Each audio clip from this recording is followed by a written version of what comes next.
All right, everyone. Democrats in the House Oversight panel have released several heavily redacted pages of the Epstein files.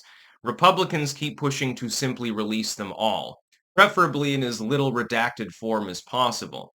This is a classic example of cherry picking. These 8 pages only mention 3 people: Elon Musk, Steve Bannon, and Peter Thiel.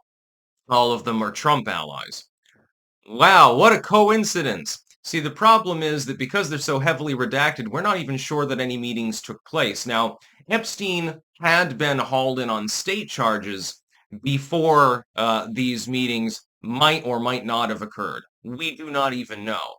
There was one mention of Elon Musk potentially coming to Rape Island. We don't know if he ever actually went because it's so heavily redacted, we just don't fucking know.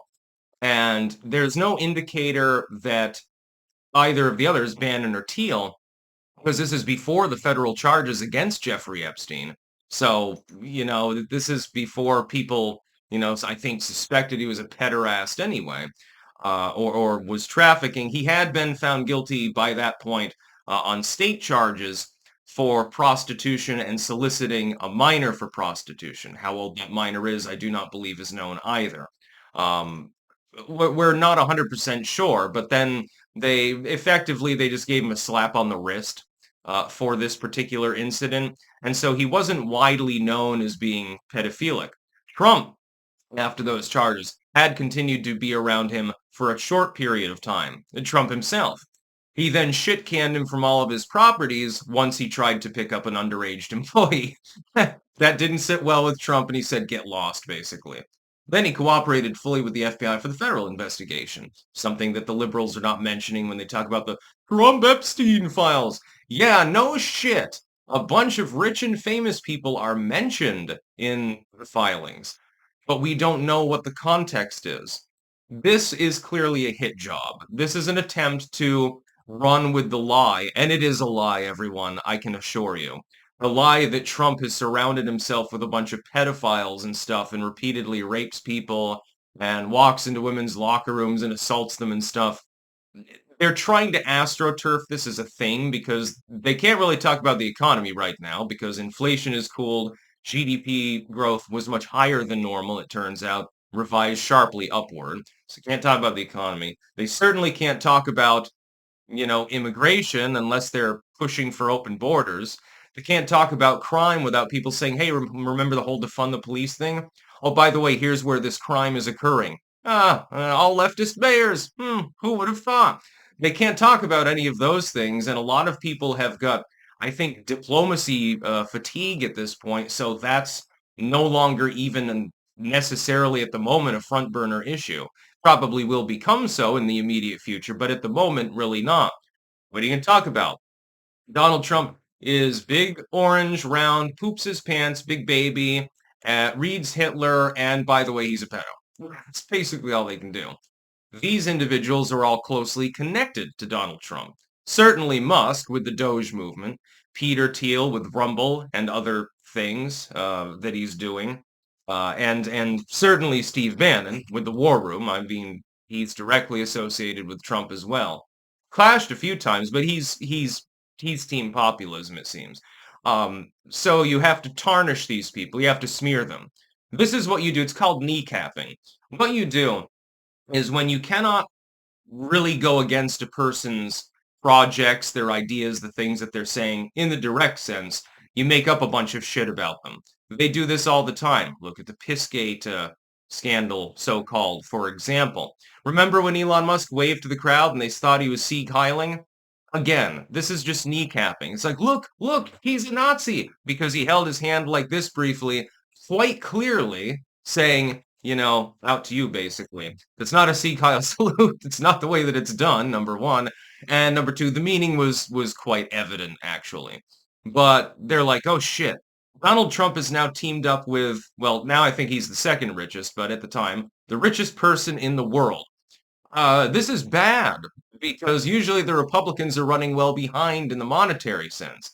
Also, Elon used to be a darling of many leftoids because he was building Cybertrucks and shit like that. I'm going to save the world with EVs.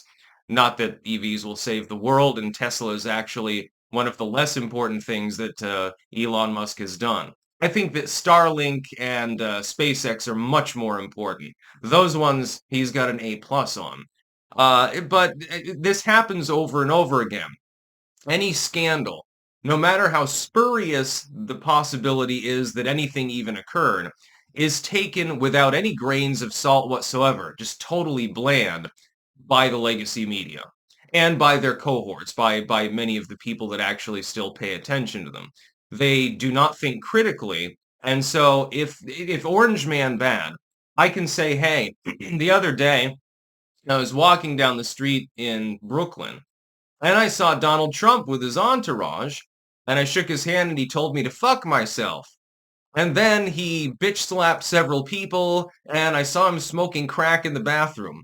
There are actually people out there that would believe it. They would also believe it about Elon Musk, about Steve Bannon, or about Peter Thiel. And the list goes on. I mean, that's only just a few of the names that are on the shit list of the legacy media and the Uniparty. Then the Republicans are trying to get the entire thing dumped, and I think that they should. And if there's one major misstep that Trump has made, it's not leaning into that concept and saying, yeah, I mean, I'm named in the Epstein files because I fucking testified against him. Because I cooperated with investigators, yeah, my name is mentioned. Because I was friends with him before I knew he was a pedophile, yeah, obviously I'm mentioned.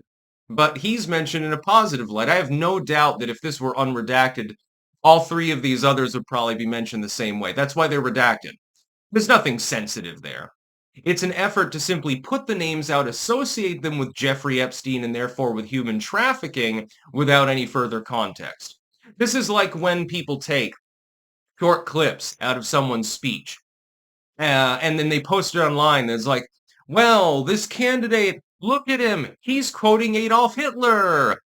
And then you look at the full context of the clip and you find out that the reason that they were quoting Hitler is because somebody else quoted Hitler and that they were deriding them. This sort of thing happens. Look at Nick Sandmann. No better example that I can think of. Out of context, that one little clip that the legacy media ran with, and he sued so successfully for. I'm so glad for him. He must have made many millions of dollars. He's set. He's probably got a nice car at the moment. We'll put it that way. Uh, Out of context, it made it look like Sandman and his fellow classmates were dancing around mocking some Native Americans. It turned out that actually what had happened is that the Black Hebrew Israelites, the Black Hebrew movement had shown up. They were heckling the Native Americans, and the Native Americans were trying to drown them out, and the kids were basically joining in. And when the dude came up to Salmon, of course, and is just like right in his face, he literally didn't even say anything, and for some reason he was a Nazi for this. And then his classmates were all confused. Out of context, the clip looked like, hey, this kid is being smug as his classmates mock, Native American music. But that's not what happened. It's the exact opposite. Hence the successful lawsuits against, what was it? Bloomberg, I think, was one of them, wasn't the Wall Street Journal and a few others. Yeah, he cleaned up. Yeah, we don't know exactly the settlement amount, but I have a feeling it was pretty high. So the House Oversight Committee, run by Dems, is not being honest with the American people. The only thing that they want to do with this particular release, which is meaningless because there's no context, is to have the names associated with somebody who the average person considers to be completely unpalatable. Well, he's associated with Epstein. Why? Because Epstein queried a third party over whether somebody was going to come for lunch. There's no further context. We don't even know if it involves the island at all. Jeffrey Epstein didn't just randomly go into people's houses and say, hey, that 14-year-old over there looks really hot. Can I hire her for the night? That wasn't his MO. He had his own fucking island and shit, where he was, somewhat protected from allegations and public scrutiny. It's sort of the point of the whole thing. That's about all. Peace out.